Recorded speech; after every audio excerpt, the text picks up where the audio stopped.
and prospectus.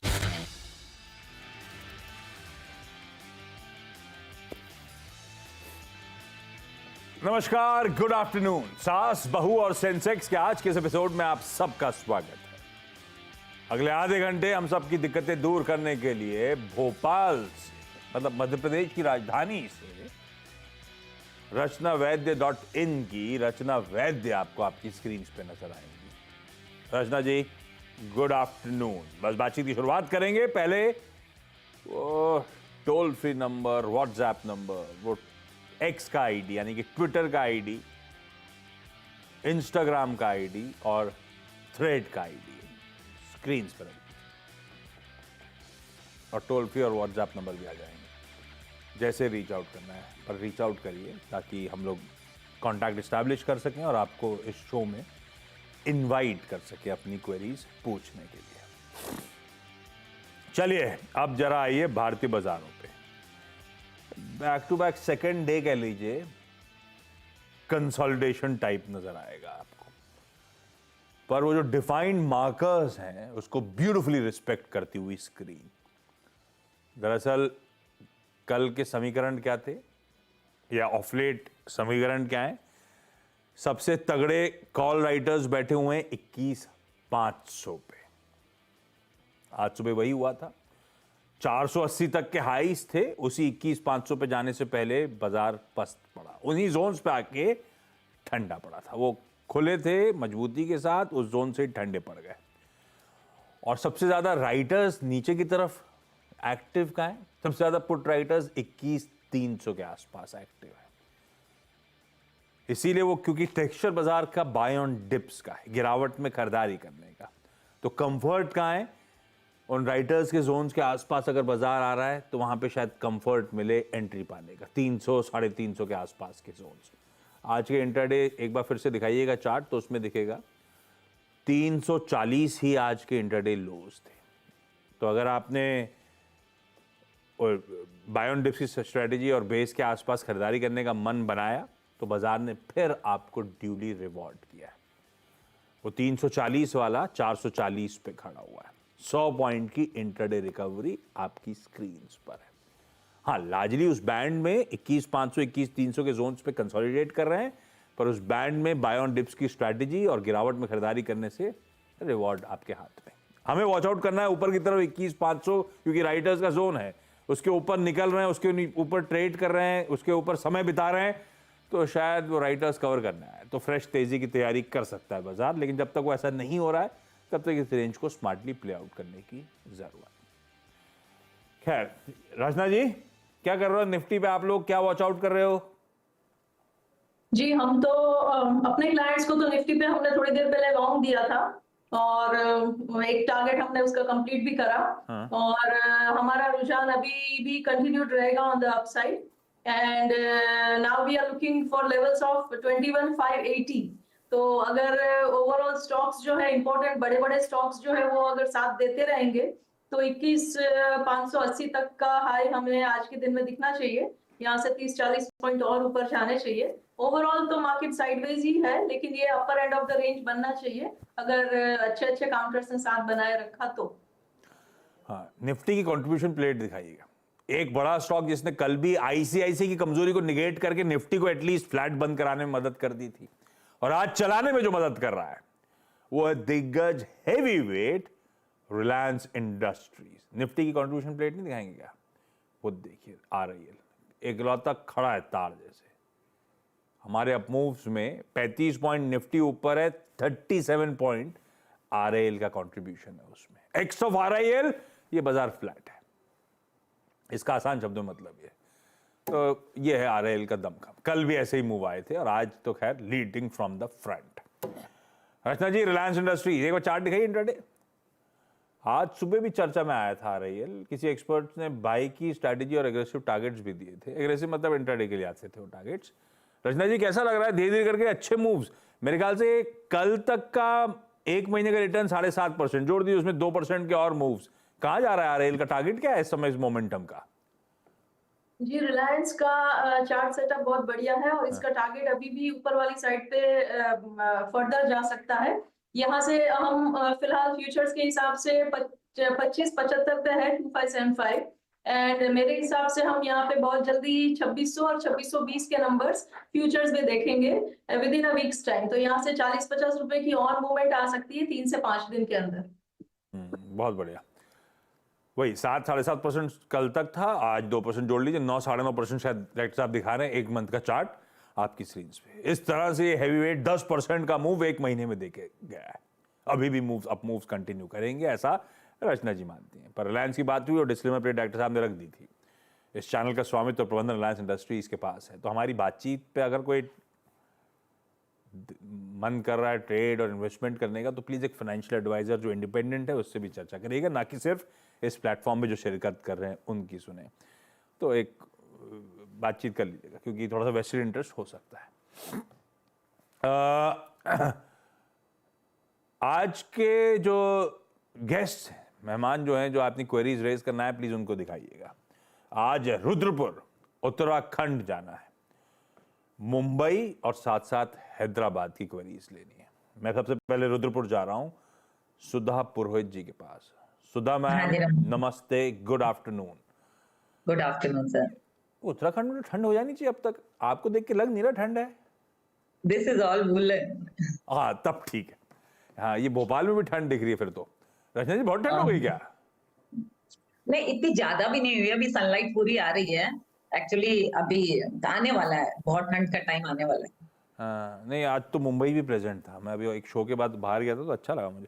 Sudha ma'am कुछ कह रहे आप? सॉरी। ओके कुछ नहीं, बस मैं यही कह रही थी 25 तारीख के बाद ही ज्यादा ठंड पड़ती है। आपके यहाँ ज्यादा ठंड पड़ेगी तो मुंबई थोड़ा सा प्लेजेंट हो जाएगा ज्यादा से ज्यादा। ओके सुधा मैम कब से शेयर बाजार में जुड़े हो और पहली क्वेरी कौन सी रचना जी के लिए? मैं पिछले 5-6 सालों से कर रही हूँ, बट सिंसियरली मैंने 2022 से 2023 में अभी मतलब रिसेंट अभी आप लोगों को रोज वॉच करती हूँ CNBC में, अभी मैं सिंसियरली कर रही हूँ। पहले कभी कर लेती थी, कभी ठीक है कभी नहीं, देन अभी एवरीडे CNBC आवाज देखती हूँ, आप लोगों से नॉलेज गेन करती हूँ। सिंसियरली करते हो मतलब कि अब आप एक्टिव ट्रेडर टाइप हो या इन्वेस्टमेंट अपॉर्चुनिटीज तलाश करते हो लंबी? एक्चुअली शॉर्ट टर्म ट्रेडिंग ही करती हूँ, बट सिंसियरली रोज एवरीडे CNBC वॉच करना, तो उससे थोड़ा नॉलेज बढ़ रही है। अदरवाइज मुझे इतना शेयर ट्रेडिंग का नॉलेज नहीं था। तो CNBC आवाज पे तो पैनल बहुत सारे पिक्स देता है, तो आप उसमें से अपनी खुद की स्टडी चार्ट स्टडी करके शॉर्टलिस्ट करते हो? यस, आपकी रिकमेंडेशन से मुझे सही लगती है और उन्हीं को फॉलो करती हूँ। और 4-5 साल पहले कुछ लॉन्ग होल्ड में पड़े हैं ल्यूपिन, मेरा पहला सवाल ल्यूपिन। हाँ। तो ये 1504 में खरीदा हुआ है, करीब करीब 102 शेयर। तो अब इसको मैं होल्ड रखूं कब तक, क्या सीन है मतलब आने वाले टाइम में इसका? ल्यूपिन मतलब जो इससे पहले कुछ साल पहले जो तेजी आई थी, उस तेजी में आपने ल्यूपिन खरीदा था? ये हाई पिक पे खरीदा हुआ है। हाँ, उसके बाद तो इसने बहुत बुरे दिन देखे थे और वापस थोड़ा सा मोमेंटम बना रहा है। रचना जी अब धीरे धीरे मेरी लंबी पुरानी खरीद के पास पहुंचने की कोशिश कर रहा है। 1500 का बाइंग था मेरा, 4 साल हो गए, आज वो 1250-1300 की बात कर रहा है और अब मोमेंटम में आया है। होल्ड करूं या नहीं? जी इन्होंने तो काफी डिफिकल्ट टाइम ऑलरेडी देख लिया और काफी पेशेंस दिखाई उस टाइम पे, और अब तो यहाँ से ट्रेंड पॉजिटिव है। तो अब क्योंकि ये पूछ रहे हैं तो now at this point in time इतना सैंड ऑलरेडी पेन करने के बाद अब निकलने का कोई मतलब नहीं है। इनफैक्ट यहाँ से ट्रेंड पॉजिटिव है और यहाँ से इनकी बाइंग प्राइस की तरफ ये काउंटर जाने के लिए काबिल दिख रहा है। और ये नहीं है कि इमीडिएटली चला जाएगा, बट मीडियम टर्म से नेक्स्ट 3 to 6 मंथ्स के अंदर अंदर ये चीज 1500 का नंबर दिखा सकता है। एंड एक बार 1500 क्रॉस हो गया तो फिर ये 1850 और 2000 की तरफ भी जाता हुआ दिखेगा, क्योंकि हायर टाइम फ्रेम चार्ट भी पॉजिटिव है।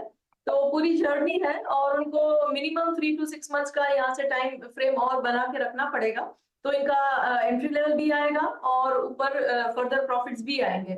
डाउन साइड पे 990 के लेवल को अब अगर दोबारा भगवान ना करे लेकिन अगर फिर से नीचे जाता है तो 990 के लेवल को टूटने ना दे और वीकली क्लोजिंग बेसिस पे उसको मॉनिटर करें एज अ स्टॉप लॉस। ठीक बात। मुंबई से चंद्रिका कड़किया जी स्क्रीन पे। चंद्रिका मैम नमस्ते, गुड नमस्ते आफ्टरनून। सर। चंद्रिका मैम, नमस्ते। आप क्या करते हो मुंबई में? कब से आप शेयर बाजार से जुड़े हो? वैसे मैं 1992 से जुड़ी हुई हूँ मेरे पापा के साथ। हाँ, फिर बिजनेस में इन्वॉल्व होने के कारण मैंने छोड़ दिया। हाँ। वापस अभी 2020 से कोविड के टाइम से वापस जुड़ गई। और तो इंटरेस्टिंग। तो अब पूरी तरह से स्टॉक मार्केट से जुड़े हो, बिजनेस से नहीं? नहीं, बिजनेस देखती हूँ लेकिन घर से थोड़ा देखती हूँ। बाकी स्टॉक मार्केट में ध्यान रखती है अभी मेरा। तो अब स्टॉक मार्केट में क्या ट्रेडिंग या लंबी अवधि वाला इन्वेस्टमेंट? नहीं, लंबी लॉन्ग टर्म इन्वेस्टमेंट है। और स्टॉक कैसे डिसाइड करते हो चंद्रिका मैम आप? अभी तक तो हमारे एक फ्रेंड थे, वो मुझे बोलते थे, लेकिन अभी मैं खुद स्टडी करती हूँ 6-7 महीने से ऊपर। और उससे खरीदती हूँ। अच्छा, पहला सवाल कौन सा चंद्रिका मैम? मैंने 2020 में बगरिया इंडस्ट्रीज 1800 शेयर 310 रुपए में खरीदे थे। अभी उसमें बना रहना चाहिए कि निकल जाना चाहिए? बागेड़िया, डायरेक्टर साहब उठाइए, दिखाइएगा प्लीज। सॉरी, नहीं, मैं डायरेक्टर साहब से कह रहा हूँ स्टॉक दिखाइएगा। एक मिनट, दिखाया नहीं उन्होंने। दिखाई नहीं रहा है हमारे यहाँ। बागेड़िया की स्पेलिंग क्या है मैम? BAG है ना? हाँ, BAGA। BAC पे भी नहीं दिखा रहा मुझे तो। BHA से। हाँ, BHA BHA होगा। भागरिया इंडस्ट्रीज। डायरेक्टर साहब मिला क्या आपको? भागरिया इंडस्ट्रीज। हाँ, हाँ। डायरेक्टर साहब आपको भी स्पेलिंग नहीं आती मैम। थैंक यू, आपने मदद करी। आपने कितने पे खरीदा है?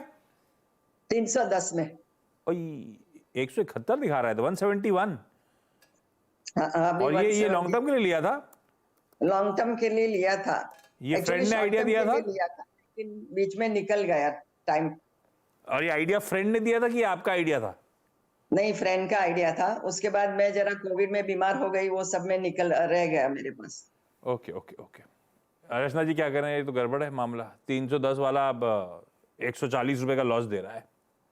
जी वो एक कुछ कह भी नहीं सकते। फ्रेंड से जब ऐसी एडवाइस आ गई हो और अगर ऐसे पैसे आधे हो जाए तो वो कहते हैं I had my money, I had my friend, I lent my money to my friend, I asked my money from my friend, I lost my money and my friend. तो टॉलरेट करने के अलावा हमारे पास कोई चारा ही नहीं है। वेल, इन्होंने ऑलरेडी काफी पेन टॉलरेट कर लिया है। अब यहाँ पे अच्छी बात, एक खुशखबरी ये है कि हायर टाइम फ्रेम चार्ट पे ये काउंटर जो है वो it is trying to overcome important averages. तो यहाँ से इंपॉर्टेंट एवरेजेस के ऊपर ऑलरेडी प्राइस एक्शन जा चुका है। यहाँ से अब 150 के नंबर को as a stop loss maintain कर ले। अब दोबारा कम से कम 150 के नीचे ना जाने दे। वीकली क्लोजिंग बेसिस पे उसको मॉनिटर करें और अगर पेशेंस रखेंगे फॉर अ लॉन्गर टाइम तो वो काउंटर दोबारा उनकी एंट्री की तरफ जाएगा और उसके बाद उनका प्रॉफिट जर्नी शुरू होगा। पेनफुल ऑलरेडी हो रखा है तो टाइम तो अब और देना ही पड़ेगा। अगर वो टाइम नहीं देना चाहते तो 150 अगर टूटता है तो निकल जाए। ठीक है। हैदराबाद से Sneha Jhawar ji. Sneha ma'am, good afternoon. Sneha ma'am, आप क्या करते हो हैदराबाद में? Good afternoon sir. Good afternoon ma'am. नमस्ते स्नेहा मैम। स्नेहा मैम, पहला सवाल कौन सा आज का? अदनानी एंटरप्राइजेस के बारे में पूछना था। मैंने किया था 2450 में 100 शेयर्स। शुड आई स्टे और शुड आई सेल? प्रॉफिट मुनाफा बांध लिया जाए कि रखा जाए? रचना जी, क्या लगता है आपको? 500 रुपए पर शेयर का मुनाफा हो रहा है मैम को। जी, मेरे हिसाब से अच्छे काउंटर में अच्छे भाव पे इन्होंने एंट्री ली है और मुझे ये लगता है कि इनको बने रहना चाहिए। काउंटर पे अभी भी अपसाइड पे जाने की पूरी ताकत है और इनको अपना एसएल जो है उनको ट्रेल कर लेना चाहिए और 2650 पे ले लेना चाहिए and that should be monitored on a weekly closing basis. जब तक वीकली क्लोजिंग 2650 के ऊपर रहता है तब तक पूरे चांसेस है कि ये काउंटर बहुत जल्दी हमें 3000 का नंबर क्रॉस करते हुए दिखेगा एंड अगर ओवरऑल मार्केट भी बनी रही स्ट्रेंथ के साथ तो 3000 के ऊपर 3500 की तरफ भी ये काउंटर जा सकता है over a medium to long term. तो 2650 के एसएल को ट्रेल करके पोजीशन को कंटिन्यू करें। 500 रुपए का मुनाफा हो रहा है आपको, उसमें 500 रुपए और जुड़ सकते हैं। फिलहाल के लिए होल्ड है। 2650 का स्टॉप है। वीकली बेसिस पे इस लेवल को मॉनिटर करिएगा। अगर इसके ऊपर ही चल रहा है तो कोई निकालने की जरूरत नहीं है। अपने स्टॉप लॉसेस को ट्रेल करें। एक एक राउंड और क्विकली कर लेता हूं। सुधा मैम, अगला सवाल। यस सर, ये मेरा दूसरा सवाल है मदर्स एंड सुमी। ये भी करीब करीब 5-6 साल पहले लिया हुआ है और ये 176 पर एवरेज लिया था और 208 शेयर है मेरे पास। तो रचना मैम इसको क्या भी- करें? मुश्किल है, यहाँ पे काफी हाई है इनकी प्राइस और पैसा आधे जितना हो चुका है और काउंटर का चार्ट सही है लेकिन जर्नी बहुत लंबी है। तो अगर लंबे टाइम तक पेशेंस रख सकते हैं देन देयर आर चांसेस कि यहाँ पे ऊपर इनके एंट्री की तरफ ये काउंटर दोबारा जाएगा। हायर टाइम फ्रेम चार्ट अच्छे है, पॉजिटिव है तो चांस है, पर टाइम फ्रेम काफी लंबा रखना पड़ेगा। आइडियली इतना लॉस जाने ही नहीं देना चाहिए। नेवरदलेस यहाँ पे अब 80 के लेवल को एसएल बना के रख ले और पोजीशन को कंटिन्यू करे और टाइम फ्रेम पे नजरिया लंबा रखे। सुधा मैम, ये आपने एडजस्टेड भाव बताया था या आपने इसमें आपको बोनस भी मिला होगा? पिछले साल ही आया था बोनस 2022 में, है ना? यस। तो वो एडजस्ट करा आपने कि भाव जब खरीदा था उस खरीद का भाव बताया? खरीद का भाव बताया होगा। मैंने खरीद का भाव बताया। हाँ, adjust तो नहीं इतना किया। लॉस नहीं है, उसमें बोनस भी आया है मेरे ख्याल से 2 शेयरों पे 1 का बोनस मिला होगा आपको। हाँ यस। हाँ, तो एडजस्ट हो हाँ, गया। तो खैर आपको लॉस की बात, बट मैं इसको होल्ड रखूं कब तक, यही मेरा क्वेश्चन था। कब तक? 80 का स्टॉप तो बता दिया, कब तक होल्ड करना है मैम? क्या वॉच आउट करूं? जी, इनको होल्ड करना पड़ेगा at least 6 months to 1 year। Okay, Chandrika ma'am, अगला सवाल। सेरा इंफ्रास्ट्रक्चर मैंने 2021 में 14 रुपीज से लिया था 5000 शेयर। एक मिनट, SREI। नहीं, फिर से नाम बोलो आप प्लीज। SREI। श्रेय इंफ्रा। इंफ्रास्ट्रक्चर। अरे ओके ओके ओके, हाँ, श्रेय इंफ्रा आज बहुत दिनों बाद वापस चर्चा में आया। डॉक्टर साहब लेकर आइए श्रेय इंफ्रा। और इसमें तो कुछ ये एनसीएलटी वाला मामला था शायद। सॉरी, नहीं कुछ नहीं। अब इसमें क्या बचा है? 2 रुपए। आपने कितने पे लिया था? 14 रुपए में। 2 रुपए लेके खत्म करा जाए कि रचना जी क्या करें? मुझे तो इसका चार्ट नहीं, क्योंकि मुझे लगता है ये जो भाव दिखाए डॉक्टर साहब, ये ट्रेड कर रहे हैं डॉक्टर साहब आपका? ये तो ट्रेड बंद हो चुका होगा, ये बिक गया है। ये आपने इसमें कुछ नहीं बचा मैम। ये मेरे ख्याल से एनसीएलटी गया था, कुछ लफड़ा हुआ था, इसमें खत्म हो गई कहानी। ये ट्रेड ही नहीं कर रहा होगा। ये दिख रहा है आपको 2 रुपया, लेकिन होगा नहीं, एक्सचेंज पे दिखेगा ही नहीं मैम। इसमें कुछ नहीं हो सकता। अच्छा स्नेहा मैम, अगला सवाल। वेदांता लिया हुआ 275 रुपीज में लिया था 200 शेयर्स। 275 में। Can I hold for a year or should I sell it? चला तो बढ़िया है रचना जी, मेरे ख्याल से 200 से चला है, 262 पे आके खड़ा हो गया है। पिछले कई दिनों में इसने कैचअप प्ले करा है। दरअसल इसके पीयर्स बहुत अच्छी तेजी दिखा रहे थे, इसके सरदर्द अलग थे। क्या करूं? वैसे आप तो होल्ड ही करो। 11 रुपए का तो अभी आपको डिविडेंड मिलने वाला है कुछ ही दिनों में। मेरे ख्याल से इसकी एक्स डेट 25 दिसंबर की होगी शायद, रिकॉर्ड डेट। अभी तो होल्ड ही करना है। 11 रुपए तो वहीं से मिल जाएंगे आपको, आपका लॉस तो वहीं भरपाई हो जाती है। लेकिन चार्ट्स पे ले लेता हूं, कैपिटल एप्रिसिएशन बचा है कि नहीं बचा। रचना मैम क्या करूं? जी, आपकी बात बिल्कुल सही है। इनको जो डिविडेंड मिलने वाला है, जिसकी न्यूज थी 1-2 दिन पहले, तो उसी हिसाब से इनका एंट्री तो आ जाएगा, काफी करीब आ जाएगा। और ऊपर से अच्छी बात यह है कि चार्ट पे दिस इज लुकिंग गुड, तो यहाँ पे पोजीशन कंटिन्यू करनी चाहिए, डिविडेंड का भी फायदा उठाना चाहिए और एक एसएल लगा लेना चाहिए वीकली क्लोजिंग बेसिस पे 230 का। 230 के ऊपर जब तक ये काउंटर बना रहेगा तो ऊपर वाली साइड पे 280 और 290 की तरफ जाता हुआ ये हमें मीडियम टर्म में दिखेगा। एंड अगर 1 साल से ज्यादा का नजरिया है तो 300 को क्रॉस करते हुए भी ये काउंटर दिख सकता है। It is looking good, so hold on. खैर इस समय कम डिविडेंड ट्रेड ही कर रहा है ये, लेकिन ठीक है, होल्ड करेंगे। इस नोट पर सुधा मैम, चंद्रिका मैम और Sneha ma'am, thank you so much जुड़ने के लिए। रचना जी, थैंक यू सो मच सारी क्वेरीज बढ़िया तरीके से सॉल्व करने के लिए। ब्रेक का समय, ब्रेक के उस पार लौटेंगे, थोड़ा सा मार्केट का जायजा ले लेंगे।